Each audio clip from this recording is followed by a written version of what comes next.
It was graduation night, and Jack was dancing solo to a partner dance, blushing as he kissed the air. His classmates burst into laughter, and that's when Jack realized he had encountered a ghost again. The beautiful girl standing in front of him turned out to be a spirit that only he could see. Frightened, Jack's legs gave way and he fell, infuriating the female ghost. She let out a piercing scream and vanished in a puff of white smoke. You see, Jack possessed this strange ability to communicate with the supernatural, but he had yet to grasp whether this power was a blessing or a curse. Later on, Jack became a teacher, but he was constantly bullied by his students, forcing him to change schools numerous times.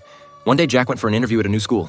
Oddly enough, the principal took a meaningful glance at his resume and immediately agreed to hire him. Little did Jack know that the school was haunted. The previous teacher had been scared out of his wits by moving skeletons in the library and jumped to his death from the 3rd floor. Would Jack be the next unfortunate soul? On his first day, Jack got lost and asked a bespectacled girl for directions. To his surprise, she looked at him in shock and ran away. Confused, Jack had no choice but to find his own way, accidentally ending up in the 3rd floor library. In the hallway, he saw a row of charred wooden planks, and when he pushed open the door, the interior was in utter disrepair, as if it had been abandoned for over a decade. In reality, only Jack, with his supernatural connection, could see all of this. In the corner of the library sat a student wearing a leather jacket. He was Danny, the boss of the ghosts. To scare Jack, Danny had the other ghosts make books fly and chairs float. But Jack showed no reaction whatsoever. Next, they brought out a skeleton and approached Jack. But to him, it all seemed like mischievous student pranks, nothing to be afraid of. Just then, the bespectacled girl suddenly walked through the wall, and Jack finally realized that these students were all ghosts. Terrified, he made a clumsy escape. As luck would have it, he ran into the principal. Jack immediately tried to resign, but the 5 ghosts were in hot pursuit. However, when they reached the school gate, a mysterious force repelled them back. It turned out that these ghosts were unable to leave the school grounds. Jack returned home only to find the principal waiting at his doorstep.